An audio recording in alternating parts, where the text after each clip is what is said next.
Have you ever felt your heart race before a big presentation? Or suddenly gone blank in an argument, like your brain just shut down? Or maybe you've had that moment where your whole body tensed up, your chest got tight, and all you could think was, I need to get out of here. These aren't overreactions. They're not signs of weakness. They're your body's ancient defense system, kicking in to keep you safe. It's called the fight, flight, or freeze response. And it's not something we choose. It's something we automatically do, because deep down, your brain believes you're under threat. But here's the thing. The threats we face today aren't wild animals or physical danger. They're conflict, deadlines, rejection, public speaking, or even a harsh text message.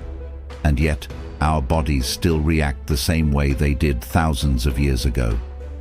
In this video, we're going to unpack the science behind these stress responses.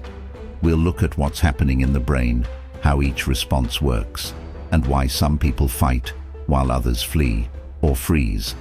And most importantly, we'll talk about how to calm your nervous system when it feels hijacked, so you can respond, not just react.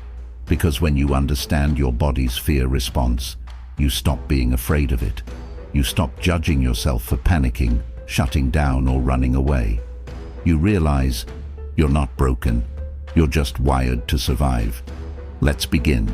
If this content is making sense to you, click the subscribe button and subscribe to the channel. Thank you for your support.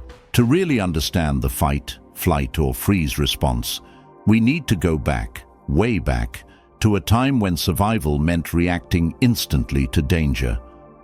Long before smartphones, deadlines, and social anxiety, our ancestors lived in environments filled with real physical threats, predators, rival tribes, starvation.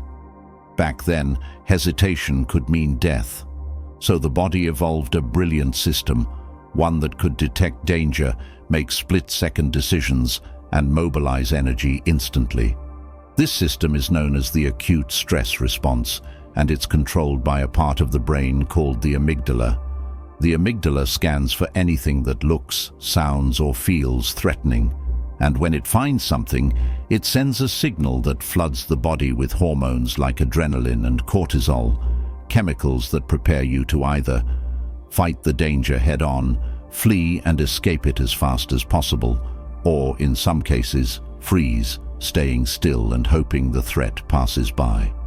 This response is fast, much faster than conscious thought. Your body makes the call before your thinking brain even catches up. It's automatic, instinctive, and for thousands of years, it kept humans alive. But here's the problem. Your brain doesn't know the difference between a lion in the bushes and an angry email from your boss. To your nervous system, stress is stress. It reacts the same way whether you're facing a wild animal or a tough conversation. That's why your heart races before a presentation. That's why you freeze during conflict. Your body is trying to protect you, even if the threat isn't life or death. Understanding this helps you change the way you relate to fear and stress. You start to see your reactions not as failures, but as ancient survival tools doing their job, sometimes too well. And now that you know where it all comes from, let's look at what's actually happening in your body when this system activates. So what's actually happening in your brain and body during the fight, flight, or freeze response? Let's break it down step by step. The process starts in a tiny almond-shaped part of your brain called the amygdala. Its job is to detect threats fast. It doesn't analyze. It doesn't ask questions. If something feels dangerous, a raised voice, a sudden noise, an angry face, the amygdala acts like an alarm bell. It sends an urgent signal to the hypothalamus, which acts like a command center. The hypothalamus then activates the autonomic nervous system, specifically the sympathetic branch, which handles stress responses. That's when your body starts changing, instantly. Your heart rate spikes to pump more blood to your muscles. Your breathing quickens to get more oxygen. Your pupils dilate to take in more of your surroundings. Your digestive system slows down because survival matters more than digestion. And your body releases a surge of adrenaline and cortisol, which give you energy and increase alertness. You're now in a hyper-alert state, primed for one thing: survival. But here's something important. This all happens in under a second. It's faster than thought, faster than reason. This is your primitive brain overriding your logical brain, because speed is more important than accuracy when it comes to danger. Now, ideally, after the threat passes, your body shifts into recovery. The parasympathetic nervous system, often called the rest and digest mode, steps in to calm everything back down. But in today's world, the threats don't always go away quickly. Chronic stress, unresolved trauma, toxic environments, all of these can keep your nervous system stuck in survival mode long after the danger has passed. This is why some people live with constant tension, anxiety, irritability, or fatigue. Their bodies are reacting to an alarm that never got turned off, and this chronic activation can wear you down, physically, emotionally, and mentally. But here's the good news: the nervous system can learn. Just like it adapted to survive, it can also adapt to feel safe again when we give it the right signals. Before we get into how to regulate that, let's look at how each of these survival responses, fight, flight, and freeze, actually plays out in the body and mind. Starting with fight. Let's start with the fight response, the body's way of saying, "I have to confront this head-on." When your brain senses a threat and chooses fight, it prepares you to stand your ground. This isn't always physical aggression. Sometimes it's verbal, emotional, or even just a spike in mental intensity. Physically, your body tightens. Your jaw may clench. Your fists might curl. Your muscles contract and fill with tension, ready to defend. Your heart pounds. Your breathing gets shallow and fast. Your vision sharpens.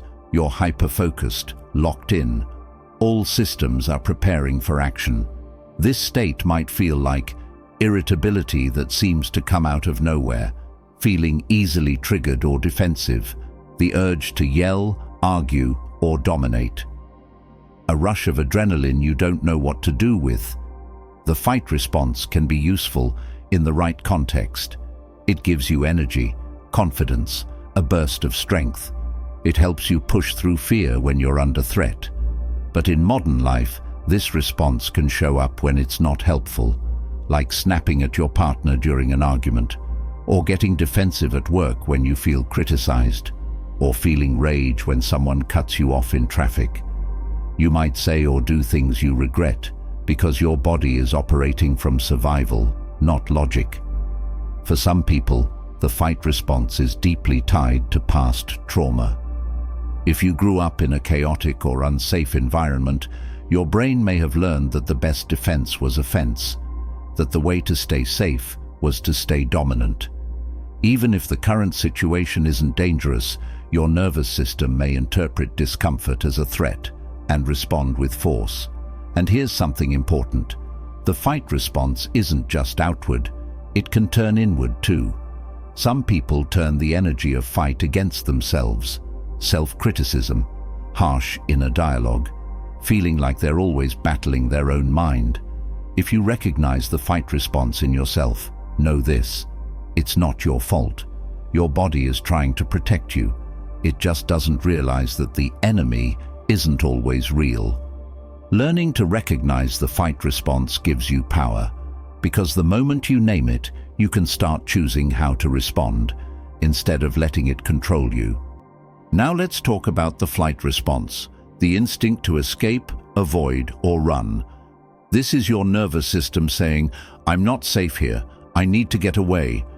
Just like with the fight response, your body gears up for survival. Your heart rate spikes, your breathing gets shallow, your muscles tense, especially in your legs.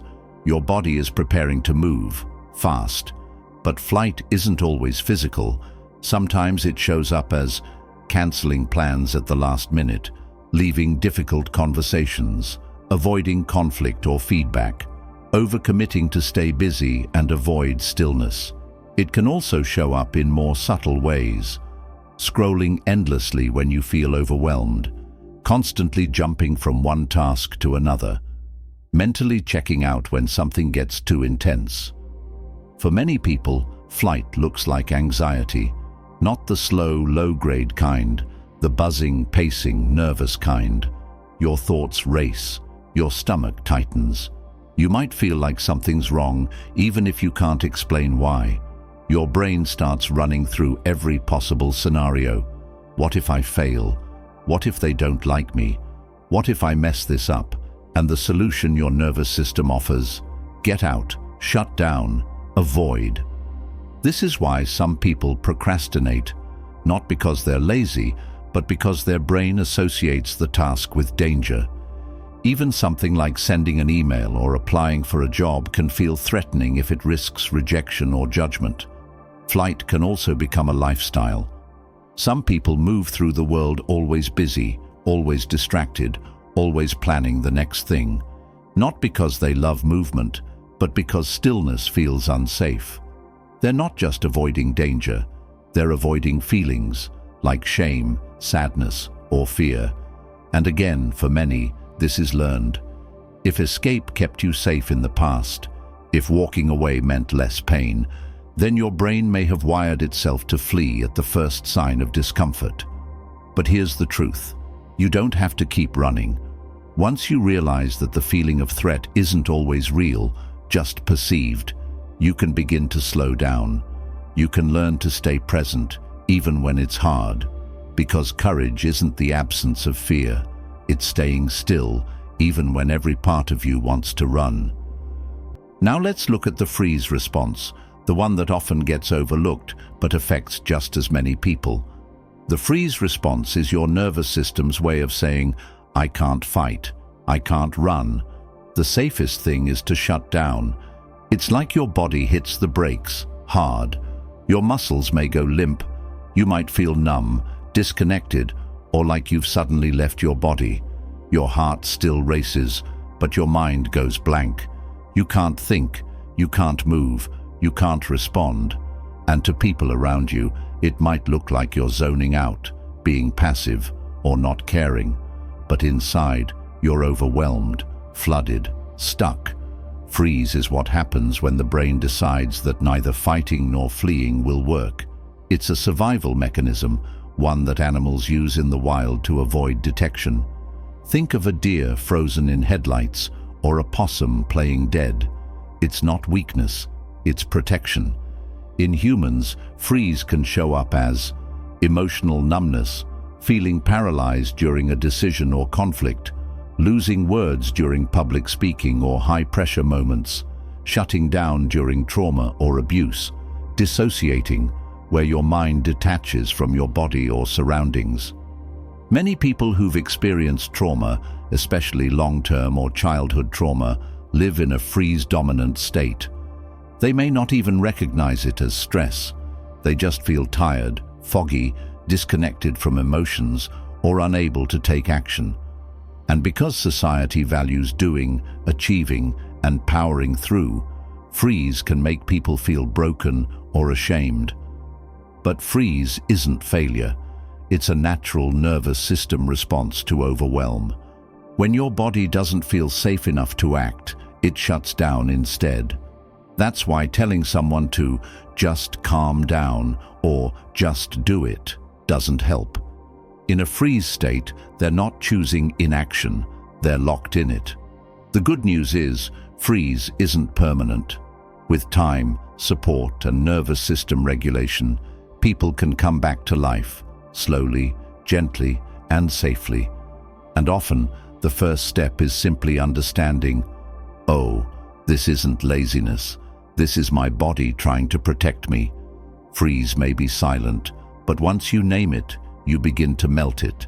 You might be wondering, why do some people get angry under stress, others panic, and some just shut down? Why do you tend to freeze while someone else always wants to run or fight? The answer lies in a mix of biology, past experiences, and learned patterns. Let's start with biology. Everyone's nervous system is wired a little differently.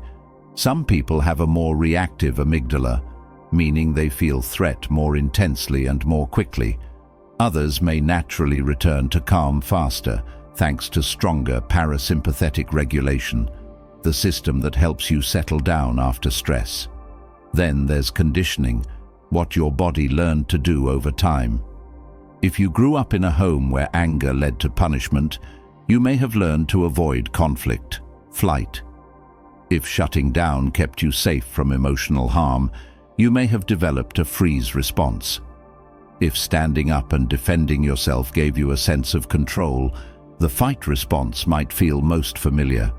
These patterns often become automatic, not because you choose them, but because they once worked.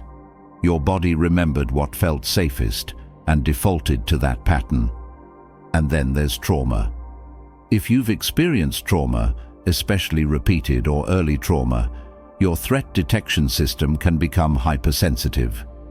You may react strongly to things that don't seem threatening to others because your nervous system is constantly scanning for danger. Even your personality plays a role. Highly sensitive people may freeze more easily. People with high energy or assertiveness might default to fight. Those with anxiety tendencies may lean toward flight. But here's the truth. No response is better than the others. They're all valid. They all evolved to protect you, and none of them are signs of weakness, just signs of what your nervous system learned to do to survive. Understanding why you respond the way you do is the first step to changing how you respond going forward. Because when you stop blaming yourself, you start giving your nervous system what it's really been asking for all along: safety. These stress responses don't just show up in emergencies. They show up in everyday life, often in ways we don't even recognize. Let's take public speaking. For some, it triggers a flight response: racing thoughts, sweaty palms, the sudden urge to leave the room. For others, it might be freeze, mind going blank, feeling stuck, unable to speak. And for a few, it's fight, pushing through with high energy, sometimes coming across as overly intense or defensive. Or think about relationships. In conflict, one person might raise their voice and try to win. That's fight. Another might walk away or shut down. That's flight or freeze. And both might feel misunderstood because neither is responding logically. They're responding biologically. At work, someone might procrastinate not because they're lazy, but because they're frozen. Another might overwork, people please, or avoid hard conversations, classic flight. And someone else might push back hard against authority, the fight response in action.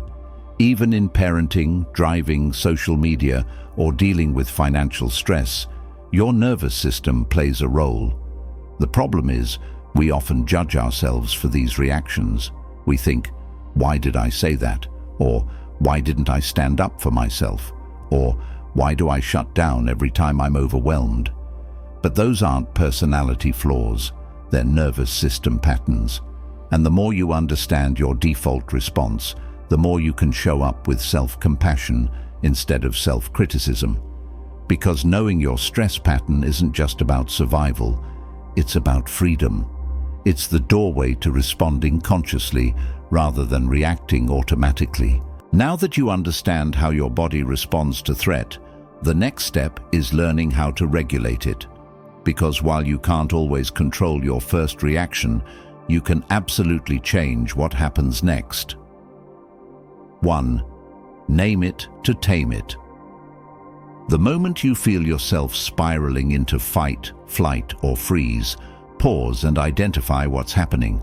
Say to yourself, I feel like running away right now. My chest is tight. I think I'm in freeze. This adrenaline rush, that's my fight response kicking in.